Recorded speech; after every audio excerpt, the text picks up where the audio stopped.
terbit seperti biasa, tetapi ada satu hal yang berbeda. Langit tidak lagi cerah, udara penuh asap, daun-daun berguguran, hewan-hewan berlarian meninggalkan hutan. Dan dalam beberapa menit, api kecil yang awalnya hanya membakar ranting, tiba-tiba menjalar menjadi kebakaran. Oke, kita tonton videonya.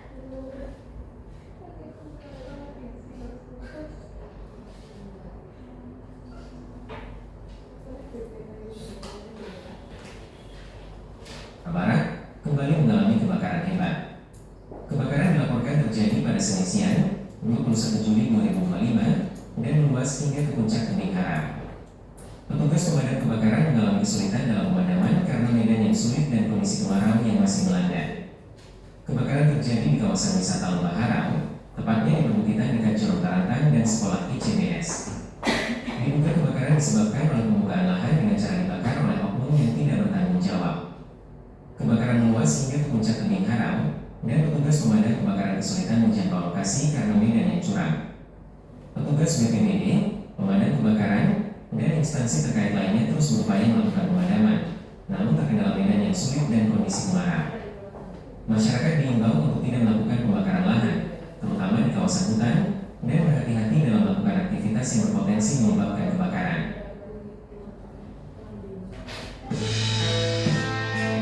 Oke, jadi itu peristiwa kebakaran di Sumatera Barat pada tahun 2025, tepatnya di bulan Mei kemarin. Oke, untuk selanjutnya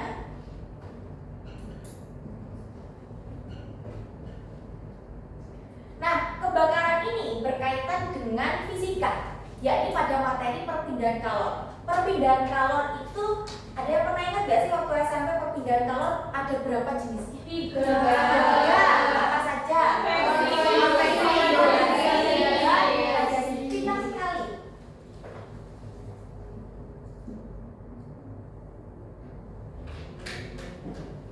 Oke. Jadi, kalor, kira-kira pengertian kalor sendiri itu apa? Silakan, mungkin ada yang mau bacakan, bantu bacakan. Ya, Rida silakan. Energi yang berpindah dari benda yang suhunya lebih tinggi ke benda yang suhunya lebih rendah. Sederhananya, kalor adalah energi panas. Oke, jadi kesimpulannya adalah kalor itu adalah energi panas. Kemudian cara perpindahan kalor, ada yang mau bantuin baca? Saya buku. Jihan. Alam semesta mengupayakan keseimbangan yang mengarah pada perpindahan panas sampai suhu kedua benda sama. Benda yang lebih panas akan memindahkan energi panasnya atau panasnya ke benda yang lebih dingin. Oke. Nah, ini kan yang tadi sudah disebutkan oleh anak-anak bahwa panas itu memiliki 3 jenis. Ada konduksi, ada konveksi, sama ada radiasi. Yang pertama, konduksi. Kira-kira konduksi? Kalau kesimpulannya dari pengertian tersebut apa? Menggunakan bahasa kalian sendiri. Mungkin singkat saja, kira-kira konduksi itu apa? Kalau dari pengertian tersebut, ada yang mau bantu jawab? Silakan Arinda. Perpindahan kalor melalui zat perantara. Perpindahan kalor melalui zat perantara. Jadi konduksi itu adalah perpindahan kalor yang harus memiliki perantara. Jadi perpindahan panas yang harus ada perantaranya, harus ada mediumnya. Itu yang konduksi. Kemudian yang kedua ada konveksi. Nah, dibaca dulu, nanti bisa diberikan pengertian menurut bahasa dari teman-teman sekalian. Ada yang mau bantu jawab? Kira-kira pendek saja, pengertian konveksi itu apa? Bantu? Gimana Bu? Gimana? Ayo. Perpindahan panas sampai partikel zatnya. Betul sekali. Jadi perpindahan panas itu melalui partikel-partikel zatnya. Tepuk tangan buat dia. Kemudian ada radiasi.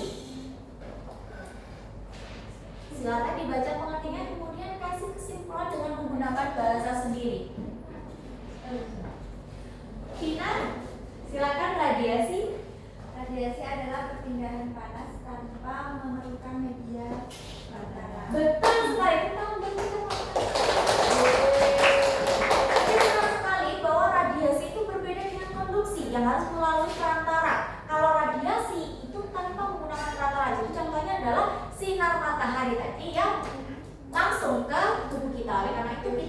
biasanya merasakan panas itu karena perpindahan kalor yang efeknya dari radiasi.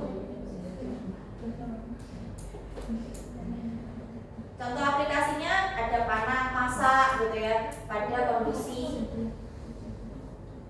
kemudian pada konveksi, pada botol panci air yang biasanya mendidih, ada perpindahan partikel dari partikel ada yang mau bantu 2 orang atau 3 orang maju ke depan untuk kita melihat terjadinya konveksi. Ya, sama Mbak Jihan deh. Ya, tiga.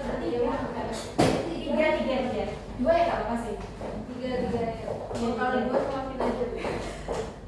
Oke, jadi ini kita akan mengilustrasikan jadi perpindahan panas secara konveksi.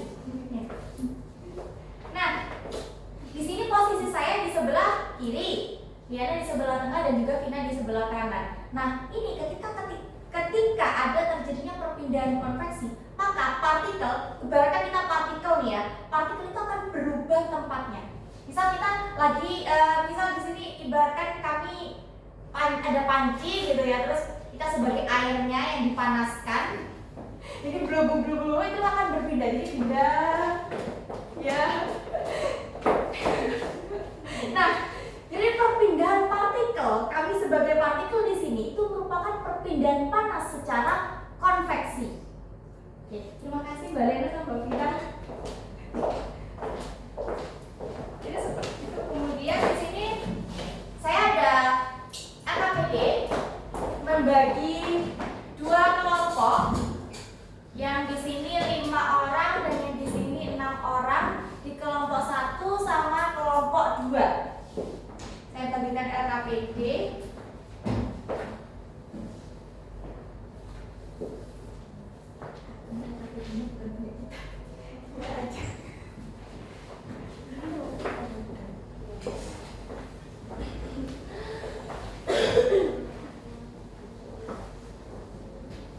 Oke, sudah dapat LKPD-nya semua?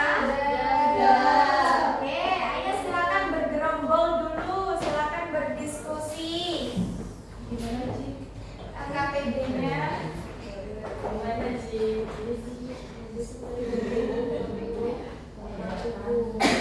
Di situ ada nama, nomor absen sama kelompok ya. Dari petunjuk pengisian apa ada ditanyakan? Tidak. Di tujuan petunjuk kerja sudah tidak ada yang ditanyakan ya. Oke, mohon perhatiannya di sini. Di depan pada aktivitas pertama kita akan identifikasi konsep. Berdasarkan gambar berikut, identifikasi dan jelaskan istilah-istilah kunci yang berkaitan dengan perpindahan kalor. Oke, untuk yang aktivitas pertama bisa dikerjakan dulu soalnya. Ada 3 di situ, di bawah ada konduksi, konveksi sama radiasi. Ada 9 pertanyaan. Nanti 9 tersebut satu-satu orang akan menjawab secara lisan. Jadi sekarang diskusikan dulu secara kelompok, nanti dapat akan saya tunjuk satu-satu. Waktunya 1 menit dimulai dari sekarang.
dua contoh lain dalam kehidupan sehari-hari. Vina?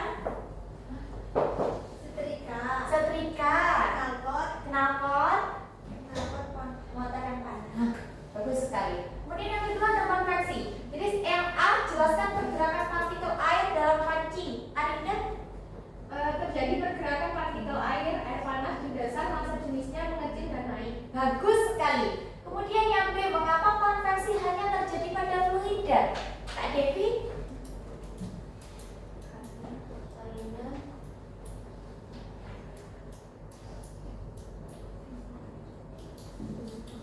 Konveksi hanya terjadi pada fluida atau cair dan gas karena partikel fluida dapat bergerak bebas keluar dan Betul sekali. Yang C, sebutkan dua contoh lain dalam kehidupan sehari-hari Kak Devi.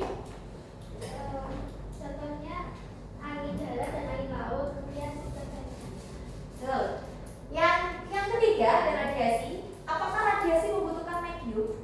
Jelaskan. Tidak. Jelaskan kenapa alasannya? Perpindahan kalor pada radiasi tidak memerlukan medium prasara atau karena dapat merambat melalui ruang hampa. Betul. Kemudian yang B, mengapa kita bisa merasakan panas matahari? Farah? panas matahari dapat dirasakan karena radiasi mengirimkan gelombang elektromagnetik ke bumi yang diterap oleh alam. Bagus. Yang terakhir, sebutkan dua contoh lain dalam kehidupan sehari-hari. Kita. Paparan sinar matahari ke kulit kita. Ya. Terus menjemur pakaian. Ya, bagus sekali. Jadi aktivitas pertama sudah selesai. Kemudian kita lanjut ke aktivitas kedua. Silakan bisa didiskusikan. Ada kasus di situ. Diskusikan dalam waktu 2 menit dari sekarang.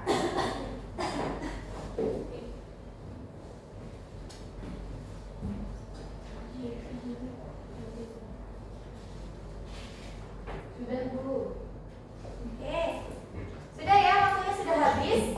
Jadi Adina mau jawabkan untuk yang aktivitas nomor 2, analisis pada kasus nyata. Silakan. Yang nomor 1, evaluasi bukti dari kelompok 1. Saya Bu. Faktor utama yang mempengaruhi perbedaan sudut itu adalah jenis material atap Ya. dan dinding. Seng dan kayu adalah konduktor atau penyerap panas yang lebih baik dibandingkan dengan itu tadi genteng, tanah liat dan bata. Ya, bagus. Kemudian yang kedua dari kelompok 2, penilaian sumber kalor. Silakan. Bukti perpindahan kalor dari matahari ke rumah sebagian besar terjadi melalui radiasi. Atap seng membuat rumah lebih panas karena seng adalah logam yang memiliki sifat emisivitas dan konduktivitas yang sangat tinggi sehingga menyerap radiasi dan menghantarkan panas ke dalam rumah dengan cepat. Bagus. Yang nomor 3, solusi alternatif mungkin dari kelompok 1 lagi yang mau menjawab. Silakan Mbak Vina. Solusi alternatifnya itu bisa dengan pemilik rumah A dapat melakukan pemasangan plafon yang tinggi atau isolator tambahan di bawah atap seng, lalu mengecat atap dengan warna terang atau seperti warna putih untuk memantulkan radiasi dan meningkatkan ventilasi. Nah, arsitek di sini itu disarankan merekomendasikan material dengan konduktivitas dan rendah atau isolator yang baik dan massa jenis tinggi seperti bata merah dan genteng tanah liat atau untuk daerah laut. Nah, bagus. Yang ketiga, kita ada eksperimen ini. Berdasarkan dari hasil pengamatan tersebut, kira-kira ada 3 pertanyaan di situ. Mungkin ada yang mau langsung menjawab? Boleh, Mbak Vina lagi. Yuk, pertanyaan yang nomor 1. Berdasarkan analisis datanya, itu sendok aluminium adalah bahan terbaik dalam menghantarkan kalor karena mencapai suhu akhir tertinggi dalam waktu pemanasan yang sama atau 30 detik, menunjukkan konduktivitas thermal yang paling tinggi.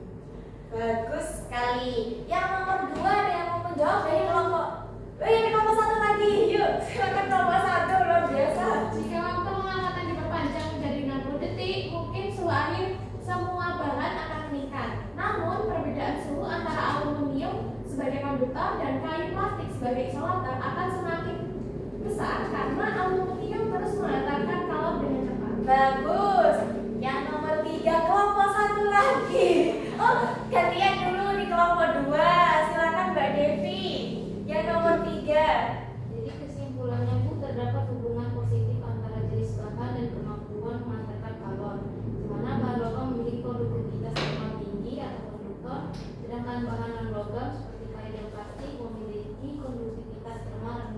isolator. Terus yang terakhir nih, soal nomor 4. Ada yang mau jawabkan? Dari kelompok 2. Rekomendasi strategi bahan yang pertama, pegangan panci, yaitu berasal dari isolator berupa kayu atau plastik, karena bahan tersebut dapat menghambat konduksi kalor dari panci ke tangan.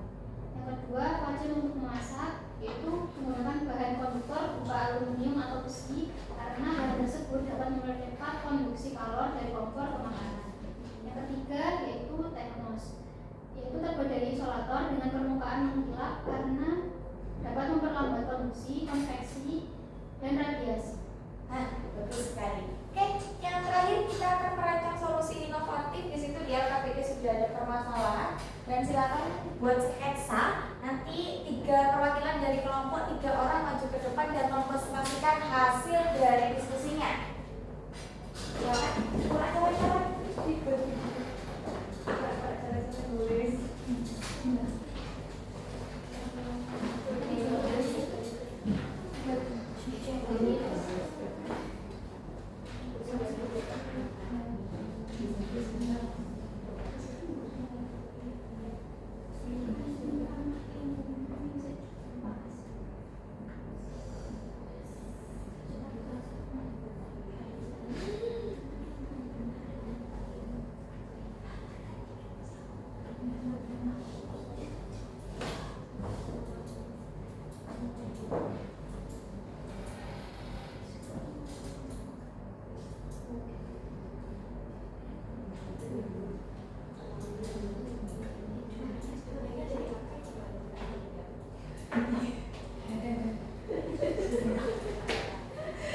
Oke, sudah selesai semuanya sketsanya? Sudah. Dari kelompok 1 silakan perwakilan 3 orang untuk membacakan hasilnya. Wadah dulu. Yuk, 3 orang sampai ditunjukin ya sketsanya.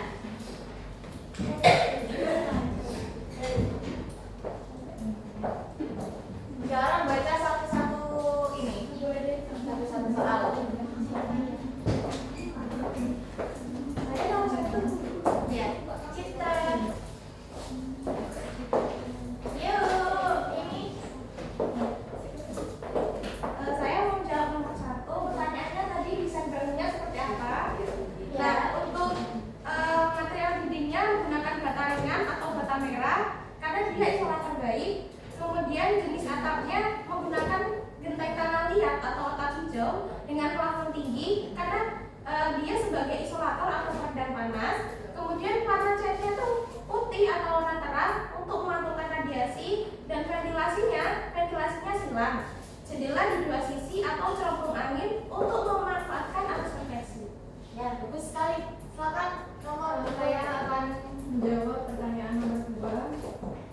Jadi pilihan ini efektif karena meminimalkan masuknya kalor melalui radiasi, warna terang, dan konduksi material isolator serta memaksimalkan pembuangan udara panas dari dalam ruangan melalui konveksi.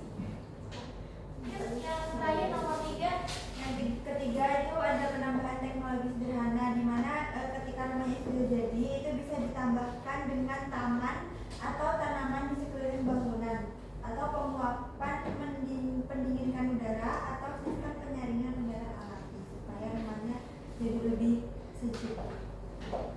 bisa dikasih lihat gambar sketsanya? Dari gambar sketsa dari kelompok Di rumahnya terus ini ada jendela yang besar, terus ini ada kolam renang untuk pendingin alami. Oke, tepuk tangan. Silakan kelompok berikutnya.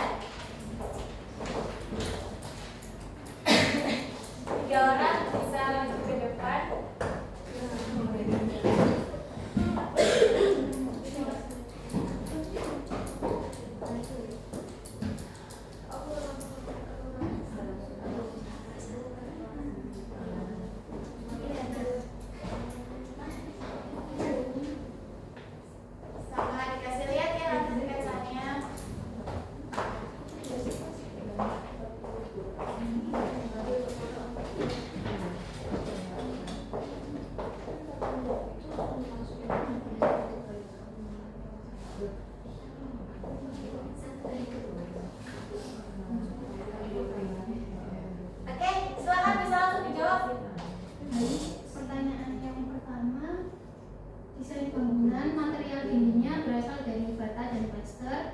jenis atapnya dari genteng tanah liat, lalu warna catnya putih atau krem, dan ventilasinya menggunakan ventilasi silang atau jendela berhadapan dan lubang angin atas.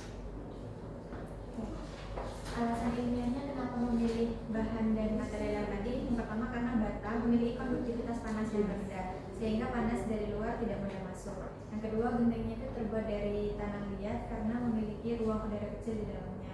Terus kenapa warnanya putih atau krem? Karena dapat memantulkan radiasi panas sehingga suhu ruangan tetap rendah. Terus yang terakhir, menggunakan ventilasi silang karena memungkinkan udara panas dari luar dan udara sejuk masuk ke dalam konveksi alam. Yang nomor 3, sepertinya itu ada teknologi sederhana di mana yang kita desain itu menggunakan water spray cooling atau spray air halus di luar bangunan untuk menurunkan suhu. Yang kedua ada kolam air, kolam kecil atau air mancur sebagai pendingin alami dengan evaluasi. Yang ketiga ada kanopi bambu untuk mengurangi radiasi matahari masuk. Oke, bisa dikasih lihat hasil sketsanya dari kamu.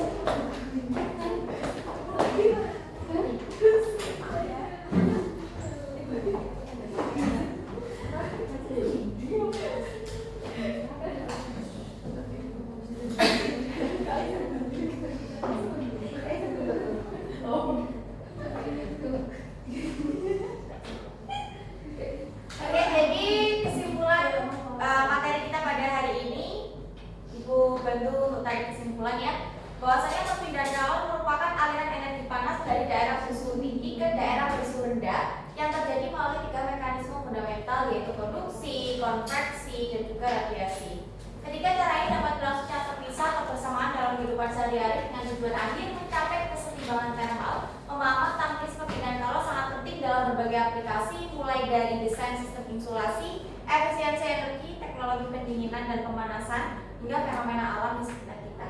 Mungkin dari sini ada pertanyaan? Benar, sudah cukup? Oke, kalau begitu Ibu akhiri pertemuan kita pada hari ini. Terima kasih atas semangatnya hari ini. Saya akhiri. Wassalamualaikum warahmatullahi wabarakatuh.